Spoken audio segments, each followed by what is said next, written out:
It's 11:30 on a Saturday morning and I'm at a coffee shop reading.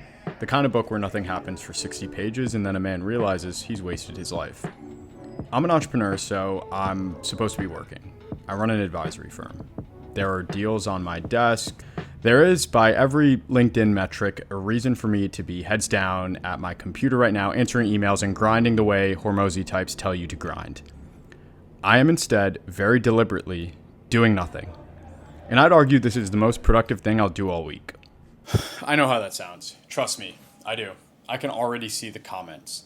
Braden, with the Lambo in his profile picture, is going to tell me that I'm never going to make it because I'm not hustling hard enough. On the other side, you're going to have some guy on LinkedIn who has boundaries in his LinkedIn profile telling you, yes, rest is productive. Here's my 47-step morning routine. Both of them are wrong. Both of them have the same disease. The disease is balance. Not the idea of balance. I'll get to that. But it's the version that's been sold to you. The 60% work, 40% life, never fully in either one version. Where you check your email on vacation and feel like shit when you don't. Where you take Saturday off as a principal and spend the whole day thinking about Monday.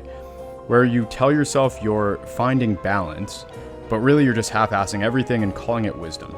You know the type. The LinkedIn guy who posts about protecting his energy, but has never built anything that actually mattered. The wellness coach with 3 clients telling you about her morning routine.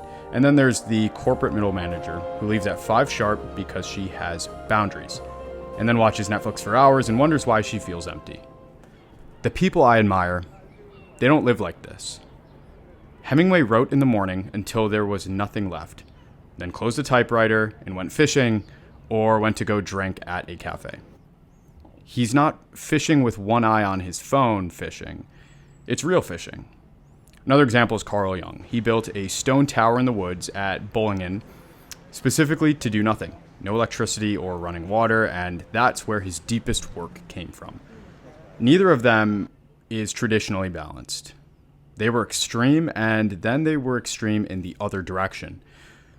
That's the thing that I want to explain to you, is that balance is a real thing, right? But it doesn't work the way that we've been taught. Balance isn't the average of your day. It's more like the ratio across different seasons. Phases of extreme, followed by phases of extreme chaos. Monk mode and then actual leisure. Heads down and then heads completely up. The averaging doesn't work. You can't sprint and walk at the same time. You sprint and then you walk. Rockefeller, who built the largest fortune in modern history, said it best. A man who works all day has no time to make money. What he meant is that the work and the thinking are not the same thing. If you're answering emails and grinding through tasks 14 hours a day, you're not making money, you're just busy. Money, real money, the kind that compounds, comes from ideas. From seeing something nobody else sees. From sitting in a chair and staring at a wall until the angle clicks. You cannot do that while you are in the trenches. You have to leave the trenches first. You have to give your brain room to breathe.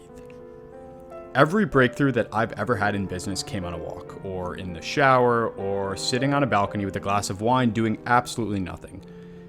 Not at my desk, actually never at my desk. The desk is where you execute the idea. The idea comes from somewhere else. So if you're hustling 16 hours a day and you're not getting anywhere, this is probably why. You're confusing motion with progress. You're confusing being tired with being effective.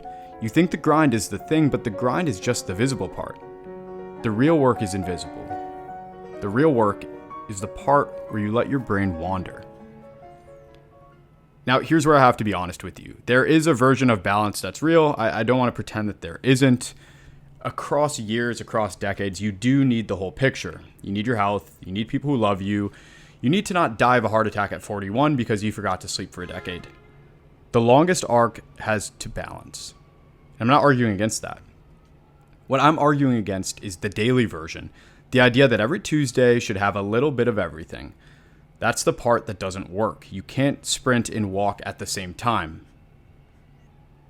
I think about this in seasons, and if you know me, it's probably something you've heard me beat to a pulp. Right now, today, I'm in a certain season. I just closed out a stretch of weeks where I barely slept, where I was so locked in on growing the business that I forgot to eat half the time, and where my fiance probably wanted to murder me. That was the sprint.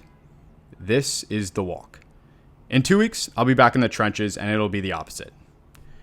I won't get to read novels at 11:30 a.m. on a Saturday. Maybe I won't see my friends as much, or I won't post, and I'll pretty much disappear, but that's the rhythm. Disappear, come back, disappear, come back.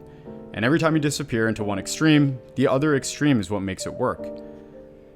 So, whatever your natural temperament is, that's your trap. And if you're naturally chaotic, your work is to learn order.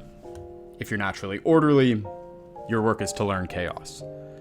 You don't get to just pick the one that comes easy. The whole point is to be capable of both. To be a paradox. To be able to sit in silence for 3 days and then go to a wedding and be the most fun person there. To be able to grind for 8 weeks straight and then disappear into the woods. Or to be capable of extreme solitude and then extreme connection. Extreme focus and extreme abandon. Most people pick one and call it their personality. That's the loss. That's how you end up at 45, having only ever lived one half of your life. Practice living in a way that does not naturally come to you. That's where the growth is. The extroverts need silence, the introverts need parties, the grinders need rest, and the resters need fire. You have to go to the side that scares you, because that's where the version of you that you haven't met yet is waiting. And only then, when you've actually done that, when you've earned both sides, can you do what most people are trying to skip. Only then can you dance.